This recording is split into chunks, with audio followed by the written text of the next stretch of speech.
Hi, everybody. Dan Illman, Matt Bernier, the DRFBets race of the day for Thursday, January the 17th, race number 7 at Santa Anita. We're going 6.5 furlongs, Cal-bred 3-year-old filly, optional claimers. You can bet this race and the card with a DRFBets account. Sign up at bets.drf.com, deposit $50, and hammer away with $200 on this nice Santa Anita card. Let's meet the field for race number 7. Only a field of 5, but some pretty nice 3-year-old filly Cal-breds taking part. $57,000 is the purse. Free formulator past performances available on the race of the day event page at drf.com. Download them, handicap along with us. We'll take the field in post position order. Matt, the number 1, Hottitude's got a lot of speeds, got the rail, got an aggressive jockey in Martin Pedroza.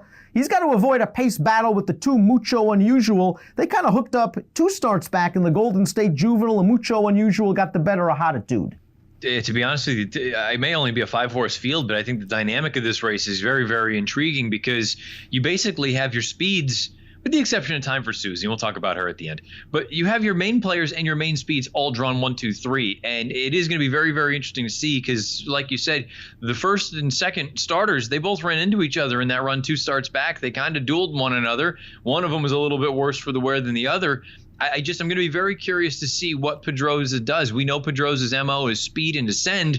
I think the little turn back and distance will be beneficial, but I don't know that this one is actually fast enough to outfoot the horse drawn just to the outside. To me, it's going to be very much a cat and mouse game between those two. It'll be interesting to see if they play chicken for a long time and set things up for somebody else, especially at 6.5, which might be pushing it for some of these horses. We take a look at the Timeform US Pace Projector. They believe that Hottitude's going to make the lead, but they have Mucho Unusual right there pushing the pace second. Hottitude, I think, might improve, though. I thought that race in the Golden State Juvenile, first race off of a short layoff. Mucho Unusual had the recency advantage off that very impressive maiden win. Last time out in the Soviet Problem, early in the race, Martin Pedroza kept Hottitude way off the rail. It was almost as if he didn't want anything to do with the inside, and then turning into the stretch, he ended up down right on top of the rail. All things considered, running second to Kooky Gal, a filly that probably wanted the distance more than Hottitude and was on the preferred outside track. I like her cutting back in distance. The 2 is Mucho Unusual, who might have the biggest future of these horses down the road. So impressive, winning 2 starts back over course and distance, although she was 1-5 to do so.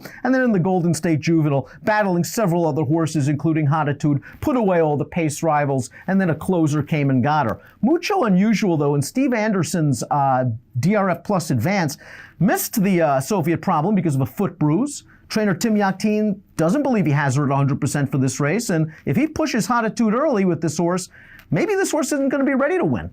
That's kind of a thought that I've got as well, is that you missed a little bit of time here, and now you've got legitimate speed to your inside. You've got a legitimate horse that maybe isn't a speedball, but has some speed drawn just to your outside. Are you going to be able to basically duel both of them into the ground and then be able to have something left for the stretch run? Or are you going to have a situation very similar to what we saw in that Golden State Juvenile fillies? I think she's a nice horse, and like you said, she might be the one with the most upside going forward ultimately. I do wonder if you're going to take a shot against her, perhaps Thursday is the day. I have some concerns about the 3 Tis a Master being good enough. Does she have as much class or ability as the 1 or 2? But she might fall into the right trip if the 1 and 2 battle it out early. Plus, this horse just seems to be getting better with each and every start. She's won her last 2 races. I have a feeling she's going to appreciate the 6.5 furlongs, especially if these tiring pace setters come back to her. With this capable apprentice aboard, she's getting 7 pounds from the main speeds. I think she's worth a shot at 4-1. I wouldn't want to take much less, but again, she is taking a big step up. Yeah, I was going to say, really, when I look at it, I say she has the ideal running style here. I think those inside 2 are going to go. I think she has the ability to sit just off. But really the question is, do you think she's this good? Because there's a real scenario where you saw what her capabilities are. I know she's only run 3 times and it's very early in her career, but I just think there's a scenario where you're not going to get necessarily a 10-point improvement. Maybe you will, but I don't know that you'd want to be gambling on it. And like you say, from a price standpoint, I don't know that I would want anything too much less than a 7-2 or a 4-1. If she starts trending into the 5-2, 3-1 range, as much as I like her tactical ability, I would probably have to side against. I wonder if she drifts, however, and all tea, all shade, the number 4 ends up the 3rd choice at post time, because this horse took advantage of a fast pace at this distance over this track to win 2 starts back. And then in the Soviet Problem at Losal, going a 2-turn mile, just maybe that wasn't for her. Both of her wins are at Santa Anita. She's cutting back in distance. She's likely to get some pace in this spot. She's an interesting horse for Bob Hess, who's been struggling at Santa Anita, but has been going great guns at Gulfstream. I'll call it a wash for a good trainer. Yeah, she's going to be interesting in here. Like you say, maybe getting back to Santa Anita, maybe the home cooking. That's what she's wanted all along, 2 for 2 down there. I do question overall about talent because from a speed figure standpoint, she's just not fast enough right now, or she hasn't shown it to show that she can run with those inside 3. And then also, she is really going to need the pace, I think, the meltdown for her to come with that late run.